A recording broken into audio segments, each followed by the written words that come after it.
दोस्तों आज हम लोग आर 2024 का पेपर जो 11 फरवरी को हुआ था उसमें ये देखेंगे कि इन्वायरमेंट इकोलॉजी के क्वेश्चन कहाँ से आते हैं। तो आइए रमन सर आपको दिखाता हूँ मैं।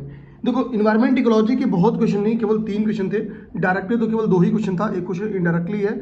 अब देखना यहाँ पे महत्वपूर्ण दिवस जो इंपॉर्टेंट डेज वाला है, यहाँ पे विश्व जनसंख्या दिवस, विश्व वन्यजीव दिवस, विश्व ओजोन दिवस और विश्व स्वास्थ्य दिवस, ये 4 पूछा है। आप देखोगे तो यहाँ पे खुद यूपीपीसीएस ने अपने मेंस की परीक्षा में पूछा हुआ है आपके वर्ल्ड पॉपुलेशन डे के बारे में, जो कि 11 जुलाई को है। और अगर ऊपर आप देखोगे तो वर्ल्ड ओजोन डे के बारे में पूछा हुआ है। वर्ल्ड ओजोन डे आपका 16 सितंबर को है। आप केवल ये 2 आंसर्स मिला दो, जो वर्ल्ड ओजोन डे है आपका और जो विश्व जनसंख्या दिवस है। इससे आपको बहुत आराम से आप देखोगे आंसर मिल जाता है। ये आपका हो जाएगा सी का 4। आप इसके आंसर पे जाओगे तो इससे आपको इजीली आपका आंसर डी टिक हो जाता है, यानी केवल पीवाईक्यू के दम पे क्वेश्चन हो जा रहा है। इसके बाद से मैं आपको दूसरा क्वेश्चन दिखाता हूं जो पीवाईक्यू से आए हुए थे। इस क्वेश्चन का संबंध डायरेक्ट नहीं है और ये क्वेश्चन 108वां नंबर क्वेश्चन, ये इसको आप लोग डायरेक्टली पीवाईक्यू मत बोलना। कभी कभी आप देखो एडिशनल नॉलेज आपके क्वेश्चन सही करने के काम आ जाता है। यहाँ पे आपको देखोगे फेस्टिवल दिए हुए हैं, 4 फेस्टिवल का नाम। यहाँ पे उन फेस्टिवल का संबंध किस स्टेट और यूनियन टेरिटरीज से है। इसमें आप ये हेमिस पर्व, मान लो इसमें से आपको कोई नहीं आता, आप देखो पीवाईक्यू पढ़ते हो कहीं कहीं काम आ जाता है। हेमिस नेशनल पार्क आपका स्थित है लद्दाख में। ये एमपीपीसीएस ने 2020 में क्वेश्चन पूछा था। मैंने हमेशा आपसे कहा है कभी भी आप घटना चक्र पढ़ो तो आप एमपीपीसीएस राजस्थान के क्वेश्चंस को बहुत बढ़िया तरीके से करो। तो जब आप हेमिस पर्व को लद्दाख से मिलाते हो डी के 3 को, तो डी का 3 केवल एक ही जगह है और आपको आंसर मिल जाता है। ये क्वेश्चन आपको नहीं भी आ रहा था तो भी केवल हेमिस नेशनल पार्क कहाँ स्थित है, इससे आप ये क्वेश्चन कर लेते। तीसरा जो क्वेश्चन आए हुए थे पीवाईक्यू से, या पूरे पेपर में 3 ही क्वेश्चन आए, तीनों क्वेश्चन आपकी घटना चक्र से आ गए थे। 41 नंबर क्वेश्चन इसमें पेपर में लिखा हुआ, वो मैं आपको दिखाता हूं।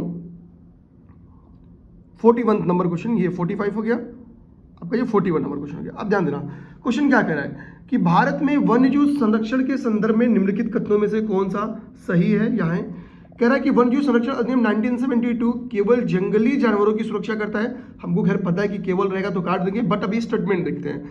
प्रोजेक्ट एलिफेंट का लक्ष्य केवल जंगली हाथियों के लिए, जो केवल जंगली हाथियों के लिए है। अब आओ आपको क्वेश्चन दिखाते हैं। यहाँ पे आप 2 यूपीएससी के क्वेश्चन देखना। यहाँ पे आप देखोगे कि डुगोंग के बारे में क्वेश्चन दिया हुआ है, ठीक है। और अगर हम लोग यहाँ पे डुगोंग को क्लियर देखोगे तो हम लोग क्या कहते हैं, सी काऊ कहते हैं। इससे क्लियर पता चला गया है कि जो आपका वाइल्ड लाइफ प्रोटेक्शन एक्ट 1972 है वो केवल जंगली जानवरों के बारे में, संरक्षण के बारे में नहीं कहता है, ठीक है। सेकंड नंबर क्वेश्चन आइए।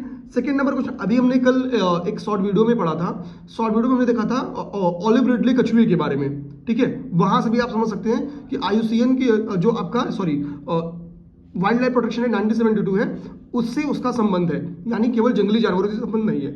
यहाँ पे देखो घड़ियाल के बारे में क्वेश्चन बन के यूपीएससी ने 2017 में दिया है कि वाइल्ड लाइफ प्रोटेक्शन एक्ट के तहत निम्नलिखित में से किसका संरक्षण किया गया है, तो घड़ियाल का संरक्षण किया गया। आप ऑप्शन भी देख सकते हो। इससे भी आप समझ जाओगे कि केवल जंगली जो जानवर है केवल उनका नहीं। एलिफेंट वाला जो क्वेश्चन आया था वो सेम 2017 में क्वेश्चन पूछा हुआ है। कह रहा है कि the welfare of only wild elephant is taken care of, किसके तहत, तो प्रोजेक्ट एलिफेंट के तहत। और क्वेश्चन क्या पूछा है, नॉट करेक्ट।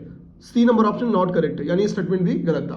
तो 2 क्वेश्चन आप यहाँ पे देखोगे, यूपीआरओ और यूपीएससी की क्वेश्चन मिला के 2 क्वेश्चन मिला के आपका एक क्वेश्चन लग जा रहा था।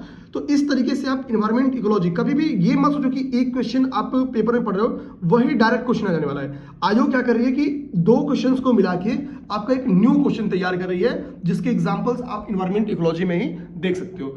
तो इन्वायरमेंट इकोलॉजी के लिए आप आराम से घटना चक्र की पूर्वावलोकन पर ट्रस्ट करो। यूपीपीएससी आज भी वहां से अपने सारे क्वेश्चन बनाती है। यूपीपीसीएस में थोड़ा इन्वायरमेंट इकोलॉजी का रोल ज्यादा है, आरओ में थोड़ा कम है। जय हिंद।